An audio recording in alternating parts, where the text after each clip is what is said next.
Bismillahirrahmanirrahim. Alif Lam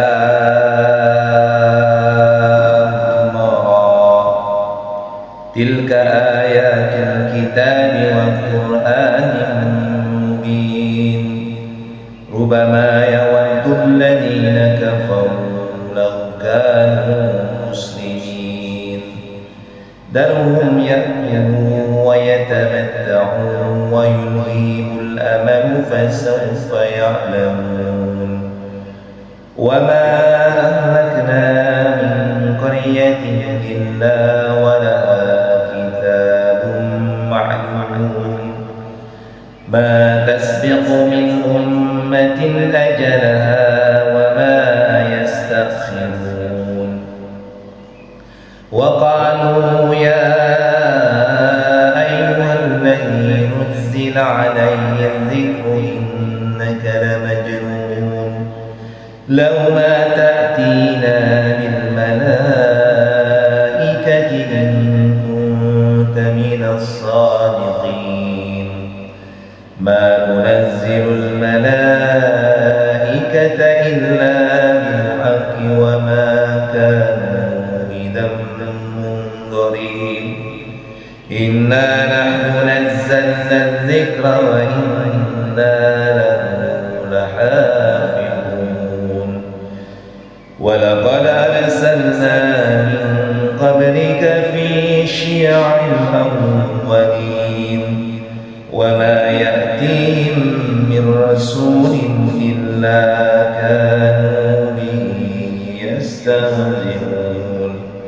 Kadzalika nasluquhu fi qulubil mujrimin.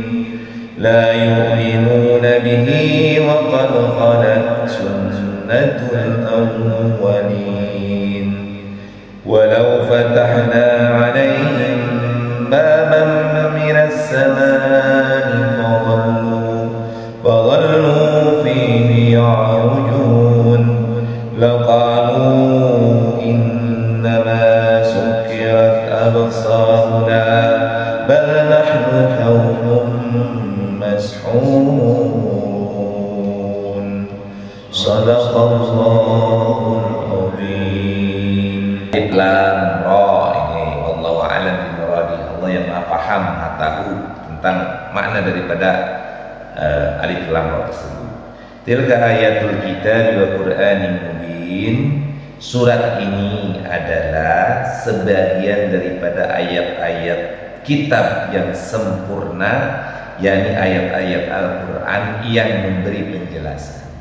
Jadi kalimatnya sebelum menjelaskan daripada ayat-ayatnya nanti, Allah memberikan pengantar tuh, memberikan sebuah prolog, kata pengantar. Manusia, kata Allah begitu.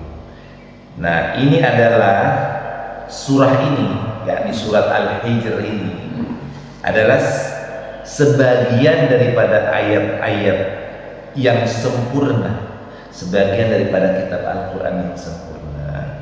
Jadi sebagian daripada apa yang dijelaskan di dalam kitab ini yang sempurna, yakni kitab Al-Quran yang memberi penjelasan. Apa penjelasannya?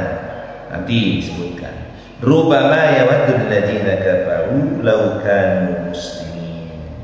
Orang kafir itu kadang-kadang, yakni nanti di akhirat, menginginkan sekiranya mereka dahulu di dunia jadi orang muslim. Jadi ini sepertinya Allah menggambarkan, hei manusia, nanti nih ketika di akhirat nanti orang-orang kafir ini pasti kalimatnya menginginkan seandainya di dunia dulu mereka seorang muslim, gitu kalimatnya. Jadi kalau umpama itu seperti hayalan. Jadi seperti hayalan orang kafir ketika dia divonis menjadi ahli neraka, maka saat itu dia berkata, ya Allah, seandainya saya dulu menjadi seorang muslim, nggak mungkin saya diajar di neraka, gitu kalimatnya. Maka menggunakan umpama. Jadi seolah-olah orang kafir ini adalah sesuatu yang dia menyesal karena telah meninggalkan sesuatu, dan kemudian dia mengandai-andai, andai saja saya dulu jadi orang kaya, andai saja dulu kecil saya tidak badung, gitu kalimatnya begitu tuh. Jadi ketika misalnya andai saja saya tidak terjerumus berteman dengan penjahat, saya tidak akan mungkin jadi penjahat, gitu tuh. Jadi menyesali kalimatnya. Jadi kalimatnya begini dulu, seandainya saya dulu di pesantren mau disuruh oleh orang tua suruh ngaji, dulu saya nggak mau ngaji sih, makanya sekarang saya nggak bisa ngaji. Nah gitu kalimatnya. Seandainya saja dulu saya nurut sama orang tua, nah itu sudah terlambat. Maka kalimatnya rubama. Kadang-kadang artinya itu akan muncul penyesalan itu di kemudian hari ketika sudah di akhirat dan tidak ada kata lagi maaf, gitu kalimat. Karena kalau sudah di akhirat sudah dimasukkan di vonis di neraka, nggak ada maaf lagi. Nah disitulah muncul penyesalan. Melihat orang muslim pada bahagia, melihat orang yang sedekah bahagia, dan lain sebagainya. Dzarhum, kata Allah, tinggalkan, biarkanlah mereka ya'kulun, di dunia ini mereka makan, wayatamatta'u, mereka bersenang-senang, wayulhihimul amal, dan dilalaikan oleh angan-angan kosong mereka, fasaufa ya'lamun, maka kelak mereka akan mengetahui akibat perbuatannya. Jadi kata Allah, biarkan tuh orang-orang kafir itu makannya, ada yang makan di sini, pagi makan di Jakarta, siang hari makannya di Singapura, sore hari makannya dia di Malaysia, subuhnya sudah di Amerika, saja begitu. Jadi orang ini makannya wah pokoknya semau-maunya, yang halal dihajar, yang haram dihajar, nggak tahu halal nggak tahu haram. Kata Allah, biarkan mereka makan sepuas-puasnya, mereka biarkan senang-senang sepuas-puasnya, mau ngapain terserah mereka, biarkan. Dan biarkan mereka dilalaikan oleh angan-angan kosong mereka. Nanti mereka akan merasakan akibat dari apa yang mereka kerjakan. Wa ma ahlakna min qaryatin illa walaha kitabun ma'lum. Maka kata Allah Subhanahu wa taala, dan kami tidak membinasakan suatu negeri melainkan sudah ada ketentuan yang ditetapkan baginya. Jadi ada tuh negeri-negeri yang dibinasakan oleh Allah. Di antaranya misalnya adalah kaum Nabi Nuh yang negerinya hancur oleh air tenggelamkan. Apalagi kaum Ad, ya kan, yang di situ diutus Nabi Hud, dibinasakan. Kemudian kaum Samud yang diutus ada Nabi Soleh. Kemudian kaum Nabi Lut dibinasakan oleh Allah. Dan tidaklah Allah membinasakan kaum-kaum itu atau negeri-negeri itu kecuali sudah ada ketetapan yang ditetapkan oleh Allah.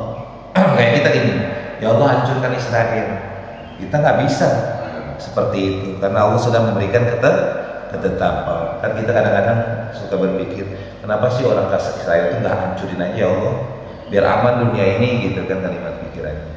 Maka jawabannya ini, tidaklah Allah membinasakan suatu negeri kecuali itu adalah sudah ditetapkan ketentuannya dari Allah Subhanahu wa taala, ya, yang ditetapkan di dalam kitabun ma'lum, di dalam kitab yang sudah benar-benar ditetapkan oleh Allah Subhanahu wa taala. Ma tasbiqu min ummatin ajalaha wa ma yastakhiru.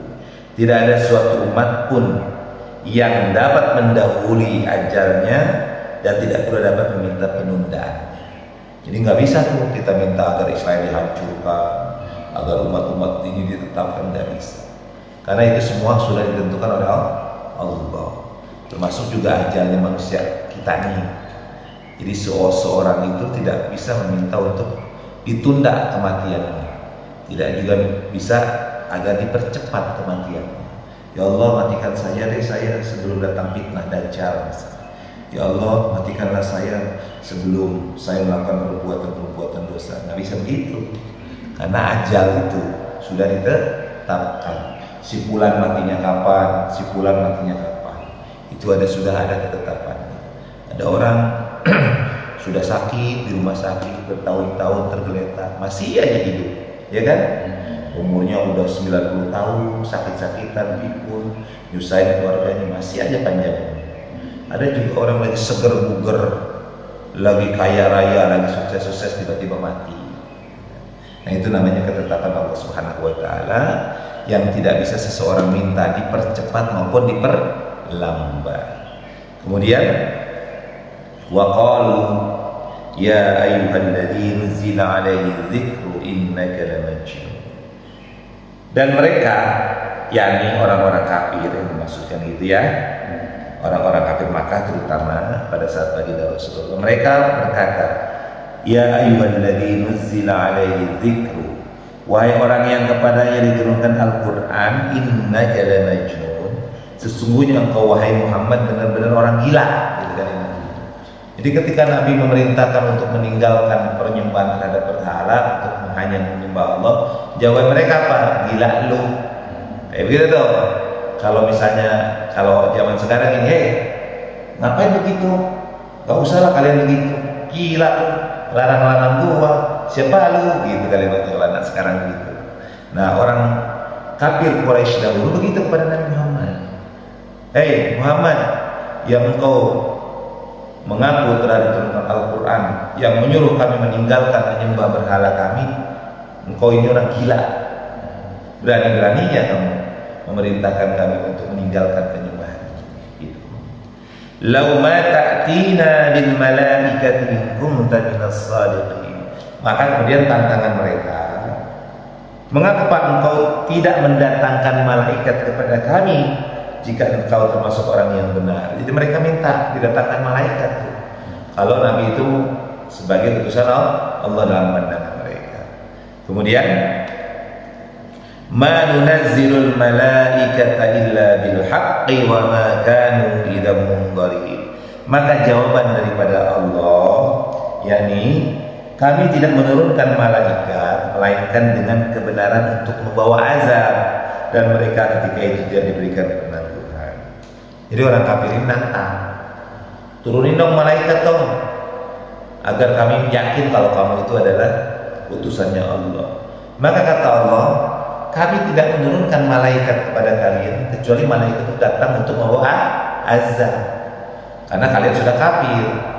Dan wa ma kanu idzam munzarin, maka ketika azab itu datang, maka mereka tidak akan diberikan tangguh lagi, tidak akan diberikan waktu lagi. Jadi kalau Allah mengazab dengan mengutus para malaikat, maka nggak ada waktu lagi mereka untuk meminta agar tidak diturunkan. Kemudian inna nahnu nazzalna dzikra wa inna lahu lahafizun. Sesungguhnya kamilah, kata Allah, yang menurunkan Al-Quran, dan pasti kami pula yang memeliharanya. Jadi Al-Quran ini diturunkan dari Allah, maka yang memelihara pasti Allah. Makanya sekarang Al-Quran ini kan tetap terjaga dengan para hafid-hafid yang hafal Al-Quran, sehingga tidak ada satu guru, tidak ada satu tempat kecuali Allah jaga. Huruf-huruf ini tidak bisa, misalnya orang bikin sedikit aja, misalnya ayat dirubah, ini dirubah, nggak bisa, pasti akan diketahui. Kan pernah beberapa kali dicoba orang dirubah hurufnya, harakatnya dihilangkan, huruf katanya diganti, tapi tetap ketahuan. Ketika dicetak ketahuan. Kenapa? Karena Allah yang menjaganya. Kemudian walaqad arsalna min qablika fi syi'il awwalin, kata Allah ayat ke-10, dan sungguh kami telah mengutus beberapa rasul sebelum engkau wahai Muhammad kepada umat-umat terdahulu. Wa ma ya'tihim mir rasulin illa kanu bihi yastahzi'un. Dan setiap kali seorang rasul datang kepada mereka, mereka selalu memperolok-oloknya. Jadi jangan aneh kalau kita berdakwah kepada orang kafir, berdakwah kepada orang-orang yang zalim, kita diejek. Ngapain mau urusin gua? Urusin aja diri sendiri, gitu kalimatnya. Ngapain mau ngatur-ngatur gua? Atur aja dulu diri sendiri. Kita diejek. Orang kayak lu aja ngatur-ngatur gua. Nih, gua kaya, gua punya jabatan. Kita jangan aneh. Karena para nabi, para rasul pun sama, dibegituin itu. Nabi Muhammad juga sama. Ketika datang kepada kaum kafir Quraisy, maka dia dikatakan kafir Quraisy apa? Gila. Gitu kalimatnya, jelek deh. Kemudian kadzalika nasluquhu fi qulubil mujrimin. Demikianlah kami memasukkannya orang-orang itu ke dalam hati orang yang berdosa. Jadi kalau orang berdosa itu pasti inginnya ngejek-ngejek orang-orang yang benar. La yu'minuna bihi wa qad khalat sunnatul awwalin, kata Allah Subhanahu wa taala. Mereka tidak beriman kepada Al-Qur'an, padahal telah berlalu sunatullah terhadap orang-orang terdahulu. Artinya di sini bahwa Allah membinasakan orang-orang yang mendustakan Rasulnya. Jadi kata Allah, tetap aja orang-orang kafir itu tidak akan beriman, tidak akan beriman kepada para nabi, para rasul, kepada Al-Quran, tidak akan beriman kepada orang-orang yang menyuruh kepada kebaikan. Kenapa? Karena orang-orang terdahulu pun sama seperti itu. Wa qad khalat sunnatul awwalin, dan sungguh kata Allah Subhanahu wa taala, telah berlalu sunatullah terhadap orang-orang yang terdahulu. Yani ketika kafir diazab. Terakhir, walau fatahna alaihim baban minas samai fadhallu fihi ya'rujun. Dan kalau kami bukakan kepada mereka salah satu pintu langit, lalu mereka terus-menerus naik ke atasnya. Jadi kalau Allah bukakan pintu langit, pasti mereka akan terus-menerus untuk naik ke atasnya. Laqalu innama sukkirat absaruna bal nahnu qaumun mas'ulun. Tentulah mereka berkata, sesungguhnya pandangan kamilah yang dikaburkan, bahkan kami adalah orang-orang yang terkena sihir. Ini perumpamaannya. Jadi seandainya Allah bukakan salah satu pintu langit, maka mereka terus-menerus naik ke atasnya. Dan kemudian mereka akan berkata, sesungguhnya pandangan kamilah yang dikaburkan, bahkan kami adalah orang-orang yang terkena sihir. Jadi ketika kebenaran itu datang, ketika Rasul-Rasul itu datang dengan membawa mukjizat, maka mereka mengatakan, ya seolah-olah kami ini nggak melihat, kami ini terkena sihir, gitu kalimat. Ini mengibaratkan, mengumpamakan. Jadi Allah mengibaratkan seandainya Allah bukakan untuk mereka satu pintu dari langit, fadhallu fihi ya'rujun, kemudian mereka terus-menerus naik ke atasnya, laqalu, tentulah mereka akan berkata, innama sukkirat absaruna, sesungguhnya pandangan kamilah yang dikaburkan, bal nahnu qaum mas'ulun, bahkan kami adalah orang-orang yang terkena sihir. Jadi kesimpulannya, satu, Al-Quran ini adalah benar-benar dari Allah. Al-Quran ini Allah yang menurunkan, Allah yang menjaganya. Yang kedua, jangan heran, jangan aneh kalau kita mengingatkan, menasehati orang-orang kafir, orang-orang yang zalim, pasti mereka tidak akan menerima, bahkan mengejek kita. Kenapa? Karena Allah lah yang membuat seperti itu. Allah lah yang membuat hati-hati mereka itu menutup dari kebenaran. Begitupun yang sudah terjadi para nabi, para rasul terdahulu. Mereka bukan mulus-mulus saja berdakwah, tapi mereka pun mendapatkan tantangan, rintangan, bahkan sampai pembunuhan. Nah itu ya kurang lebih daripada apa yang disampaikan oleh Allah dalam surat Al-Hijr ayat 1 sampai ayat yang ke-15. Jelas? Ya, shadaqallahul azim. Alhamdulillahirabbil alamin.